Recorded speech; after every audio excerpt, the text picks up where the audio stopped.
I wasn't there, baby girl, but I'm here. I don't know what to say, I just hear. If there's one wish I could make true, I would shoulder that pain and take it off of you. Welcome everybody to another IAppreciate.org exclusive interview. I'm here with my family, one of my favorite MCs of all time, Brother Ali. He's been gracious enough to sit down with us for a few minutes and discuss a few things. So Ali, I really appreciate it, man. A lot of times people look at hip-hop music and it's often criticized because a lot of the times these artists have lyrics that are degrading to women. Now, I know you have two tracks in specific that not only do the opposite, but address the issue of domestic violence, something that isn't talked about. And those two tracks are Dorian and Babygirl. So if you could tell the people a little bit about what made you do these tracks, what kind of influenced your decision to do them, and what you think about them, what your message is to get out there to people. Well, the song Dorian was the first one, and that one was they're both true, true stories, and that's what most of my music is just stories from my life, and through these stories I try to give you a little glimpse of who I am. Like I try to pick stories that are kind of like life-defining moments, you know what I mean? And I try to really describe how they feel for me, and that's really the way that I like to communicate with the people that listen to my music. So Dorian was the first one that I did, and I just kind of wrote a story about a neighbor of mine that at the time I was living in transitional housing, so it was like a sixplex apartment building for people who couldn't get a traditional apartment in a traditional way. So either they just got out of prison, they just got out of rehab, they just got out of a homeless shelter. It was people who were in transition, and it changed a lot every month. You know what I mean? And so sometimes you'd be living around everybody. All the other 5 apartments would be, elders who were waiting to get into a nursing community or something like that, you know what I mean? And it would be a great place to live. And then there'd be times where you're dealing with, 3 of the people just got out of prison, 1 just got out of homeless shelter, and 1 is an addict that just went back to using or selling or whatever.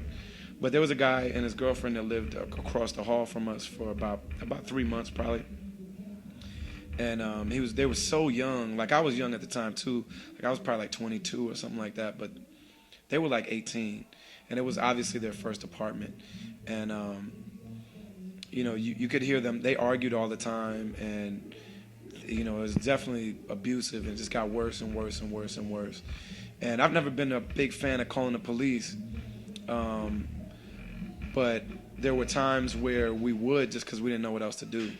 You know what I mean? Because we just can't hear that. You know what I mean? And it would be bad. You know what I mean?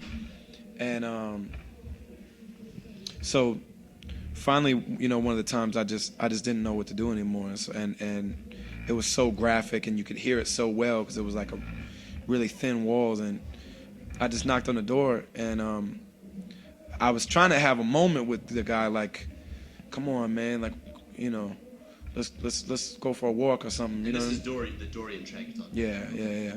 And I tried to have a big brother moment with him, and he was mad already. He was already in the middle of something with his lady, and he came at me really foul, and so I was just kind of like, whatever, man. But my wife came out at the time, and she was like, worried that we were going to get in a fight, and he cursed her out, and so I just was in I just had no idea what to do, and so I beat him up, and it's not, I think people hear that story and they're like, yeah, you know what I mean? But it didn't feel that way to me at all, you know what I mean?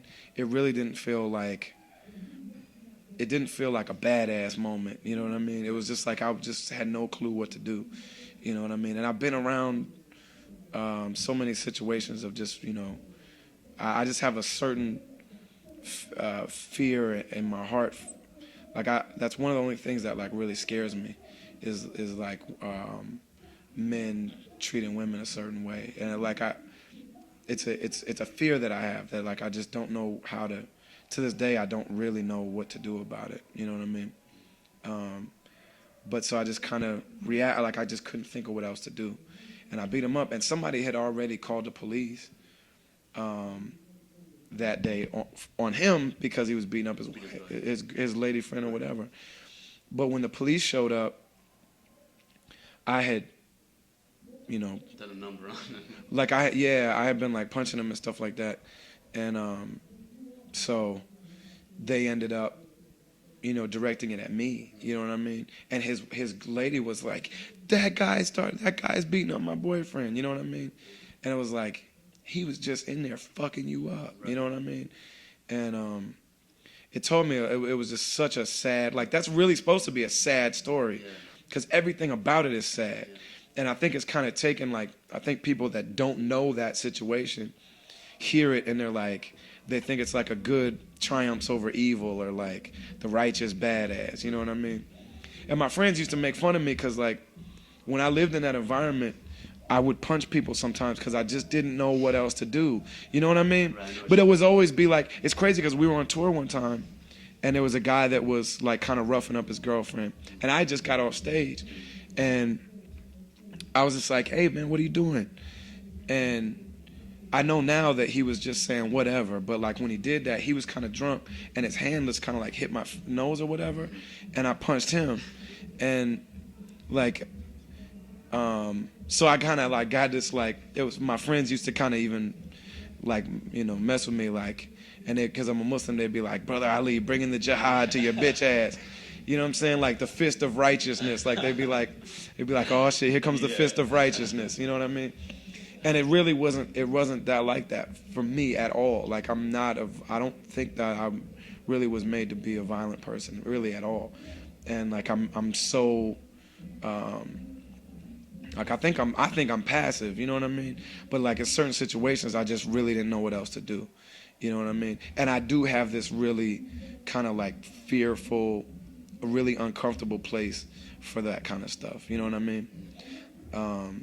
It's funny, like in my apartment maybe about a year ago, before I just moved, I was at a different apartment. It was like a kind of a college kind of neighborhood, and me and my wife were inside watching TV or something, or watching a movie, and we just heard outside this lady screaming, somebody please help me. And I used to own a pistol, and I sold it. I got rid of it because I didn't want to have it. But I just, without even thinking about it, didn't put my shoes on. I just grabbed a big knife out of my kitchen and ran outside. You know what I mean?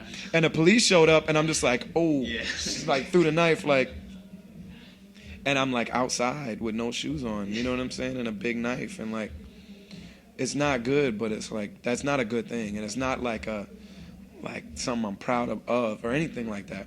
But that whole thing, that whole story, that Dorian, I'm still talking about Dorian, but that was just really sad. Because I realized that she defended him ultimately. You know what I mean? Right. And it made me really think about, well, why is she with this guy? You know what I mean? And you were mentioning too, before we turned the camera on, that like the wife that I was with at that time, like I'm married for the second time now, and but like that my first wife was like violent towards me, you know what I mean? And that wasn't through the whole part of our relationship. That's actually when I was leaving, you know what I mean? But I was in a situation where I wasn't really physically abused for any long period of time, but I definitely wasn't being treated like a person's supposed to treat a person, you know what I'm saying? Yeah. Right.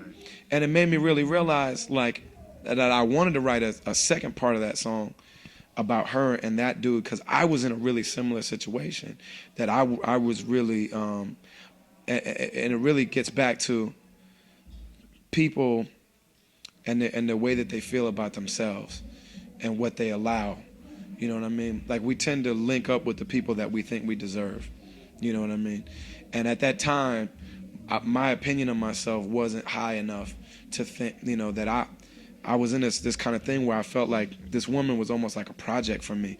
That like if I treated her good and if I did everything for her and if I loved her hard enough and everything, that it would cure whatever was going on inside her, and then she would love me for that. You know what I mean? And